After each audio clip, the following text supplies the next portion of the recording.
ప్రాణానికి ప్రాణంగా ప్రేమించిన నా బావ నన్ను నమ్మడమే లేదు. నాపై ఎందుకు అంత కోపంగా ఉన్నాడో ఇప్పటికే అర్థం కావడం లేదు. మా పెళ్ళికి ముందు నుంచి మా పెళ్ళయి ఎప్పుడైతే ఇక్కడికి వచ్చామో అప్పటి వరకు బాగానే ఉన్నాడు నా బావ.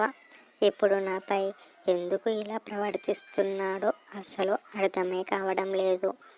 అసలు ఏమైందో చెప్పడం లేదు, అసలు నాతో మాట్లాడడమే లేదు అని బాధపడుతూ ఉంటుంది సంధ్య.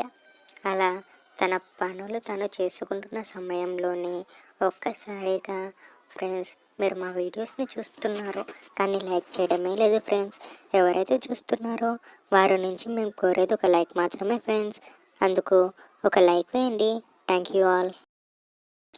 వచ్చిన తన బావ సంతోష్ కోపంగా వెనుక నుంచి వచ్చి జుట్టు పట్టుకొని బయటకి లాగి కొడుతూ ఉంటాడు. ఎందుకు కొడుతున్నావు బావా అని ఏడుస్తూ అడుగుతుంది సంధ్య. ఎంత అడిగినా కానీ చెప్పకుండా కొడుతూనే అలా బాగా దెబ్బలు తిన్న సంధ్య నెమ్మదిగా కళ్ళు మూస్తూ కింద పడిపోతుంది. అసలు సంతోష్ తన భార్య సంధ్యపై ఎందుకు అంత కోపంగా ఉండి వీడియోలో చూద్దాం. ఎవరు తప్పుగా అనుకోకండి ఫ్రెండ్స్, ప్లీజ్ ఒక లైక్ వేయండి. సంధ్య పుట్టింది పల్లెటూరులో. చిన్నప్పటి నుంచి వాళ్ళ తల్లిదండ్రులు సంధ్యని చాలా చక్కగా పెంచారు. ఒక కూతురే, తనని బాగా చూసుకోవాలి ఎంతగానో ప్రయత్నించి మరి వాళ్ళు ఎలాగో చదువుకోలేదు. మా కూతురు సంధ్యనైనా చదివిద్దామని చిన్నప్పటి నుంచి బాగా పెంచి వాళ్ళ ఊర్లో ఉన్న స్కూల్కి పంపించేవారు. అలా సంధ్య తన 10వ తరగతి వరకు చదువుకుంది. ఆపై చదువులన్నీ పట్నంలో చదువుకోవాల్సి వచ్చేది. అలా ఉన్నది ఒకే ఒక కూతురు. తనని విడిచి ఉండలేమని 10వ తరగతి వరకు చదివించి ఆపై చదువులు ఆపేశారు. అలా సంధ్య ఇంట్లోనే ఉండి పనులన్నీ నేర్చుకునేది. సంతోష్ పుట్టి పెరిగింది కూడా పల్లెటూరులోనే. సంతోష్ ఇంటికి ఒక 8 కిలోమీటర్ల దూరం మాత్రమే. ఇద్దరు కూడా బావ మరదలు అవుతారు. సంతోష్ పట్టణానికి వెళ్ళి కాలేజ్ పూర్తి చేశాడు. అలా మంచి ఉద్యోగం రావడంతో ఒకరోజు సంధ్య తండ్రి పొలం పనులు అని అటువైపుగా వెళ్ళడం చూసిన సంతోష్ తండ్రి ఇద్దరు మాటలు కలుపుకొని, మా వాడికి ఉద్యోగం వచ్చింది, పెళ్లి చేద్దాం అనుకుంటున్నాను. మనకి చిన్నప్పటి నుంచి తెలుసు కదా, వాళ్ళు ఒకరే అంటే ఒకరు ఇష్టమని. అందుకు మీ అమ్మాయి సంధ్యకి మా అబ్బాయిని ఇచ్చి చేద్దామని చూస్తున్నాం అని అనుకుంటున్నాను. అందుకు మీరేమంటారు చెప్పండి అని అనడంతో సంధ్య తండ్రి కన్నీళ్ళు పెట్టుకొని చాలా సంతోషంగా, మా అమ్మాయి చదువుకునేది 10వ తరగతి వరకే, అయినా కానీ పిలిచి మరి పెళ్లి చేస్తానంటే అంతకంటే ఏం కావాలి? నా గురించి మీకు బాగా తెలుసు. నా దగ్గర డబ్బు లేదు, ఏమీ లేదు. కొంచెం పెద్ద మనసు చేసుకొని మా అమ్మాయిని పెళ్లి చేసుకుంటే అదే చాలు అని కన్నీళ్ళు పెట్టుకుంటూ అడుగుతాడు సంధ్య తండ్రి. నాకంతా తెలుసు, అందుకే వాడు ప్రేమించాడు, వాడికి ఇష్టమని నేను కట్నం కూడా తీసుకోకుండా నీ దగ్గరికి వచ్చి అడిగాను అని చెబుతాడు సంతోష్ తండ్రి. అలా ఇద్దరు కూడా కొంచెం సేపు మాట్లాడుకున్న తర్వాత ఇంటికి వెళ్ళిపోతారు. సంధ్య తండ్రి సంధ్యని పిలిచి, అమ్మ, నీకు నీ బావ సంతోష్ అంటే ఇష్టమే కదా, ఇప్పుడే వాళ్ళ నాన్నగారు పిలిచి మరి సంబంధం ఖాయం చేశారమ్మా, నీకు ఇష్టమైతే చెప్పు, వెంటనే పెళ్లి చేస్తాను అని చెప్పడంతో సంధ్య సిగ్గుపడుతూ లోపలికి వెళ్ళిపోతుంది. అది గమనించిన సంధ్య తల్లి, మనకి తెలియందేముందండి, చిన్నప్పటి నుంచి తన బావ అంటే సంధ్యకి ఇష్టమే కదా, వెంటనే పెళ్ళి ఖాయం చేయండి, ఇంతకన్నా మంచి సంబంధం మీకు ఎక్కడా దొరకదు కదా అని అనడంతో సంతోష్కి ఉద్యోగం వచ్చిందట. అందుకే వాళ్ళ నాన్నగారు వచ్చి మరి పెళ్ళి చేస్తానని అన్నాడు అని చెప్పడంతో సంధ్య తల్లి కూడా సంతోషించింది.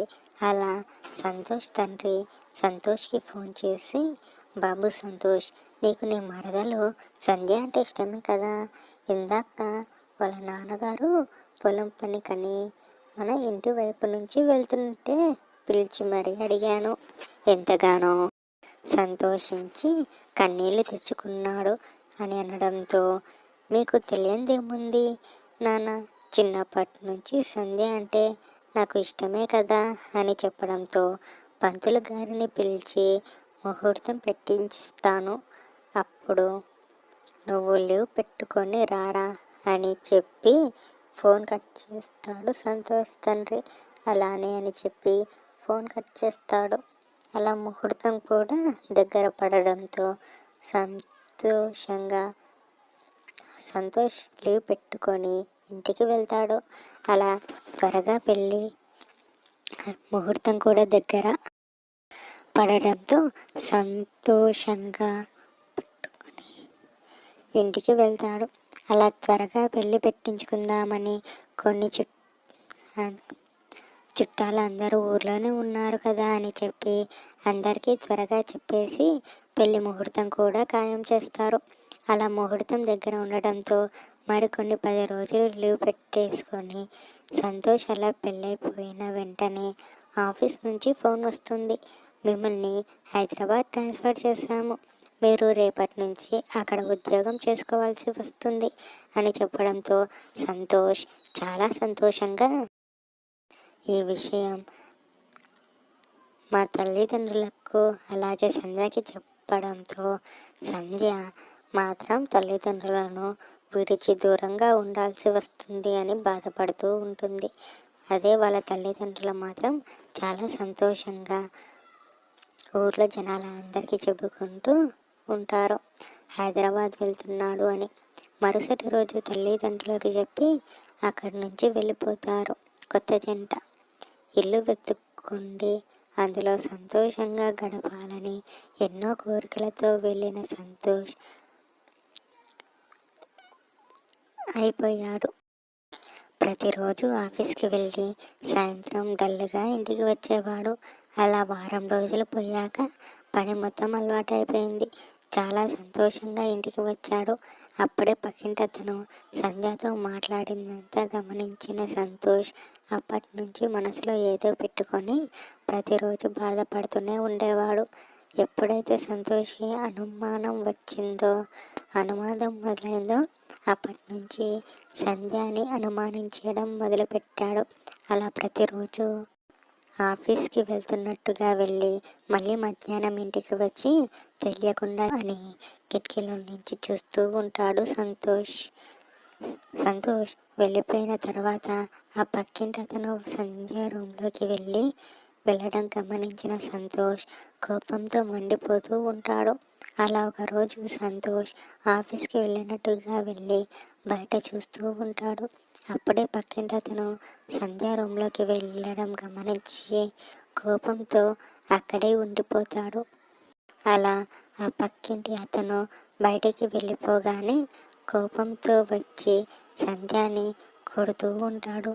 అలా కళ్ళు మూసుకున్న సంధ్యని వదిలేసి తన గదిలోకి వెళ్ళి అప్పుడే పక్కింటి అబ్బాయి వచ్చి అక్కడ అక్క ఎక్కడున్నావు అని పిలిచేసరికి ఎవరు అక్క అని పిలుస్తున్నారు అని గదిలో నుంచి వస్తాడు సంతోష్. అతనిని చూసిన సంతోష్ అదేంటి అక్క అని పిలుస్తున్నాడు అని జరిగిందంతా తెలుసుకుంటాడు. అప్పుడు తెలిసింది ఏమిటంటే సంధ్య ఆ అబ్బాయికి, ఫ్రెండ్స్ మీరు మా వీడియోస్ని చూస్తున్నారు కానీ లైక్ చేయడం లేదు ఫ్రెండ్స్, మీ నుంచి మేము కోరేది ఒక లైక్ మాత్రమే, ప్లీజ్ లైక్ చేయండి. అక్క వరస అవుతుందట. సంతోష్ చేసిన తప్పు తెలుసుకున్న సంధ్యని క్షమాపణ కోరుతాడు. ఎప్పుడైతే ఇలా జరిగిందో అప్పటి నుంచి వాళ్ళిద్దరూ కూడా ఒకరినొకరు అర్థం చేసుకొని జీవితాన్ని ముందుకు సాగించాలి అని గట్టిగా అనుకొని ఇలాంటివి ఎన్ని వచ్చినా కానీ ఎదుర్కొని మరి ఒకరినొకరు బలంగా జీవిద్దాం అని జీవితాన్ని ముందుకు సాగిస్తారు. చూసినందుకు థ్యాంక్స్ ఫ్రెండ్స్. ప్లీజ్ ఒక లైక్ వేయండి ఫ్రెండ్స్.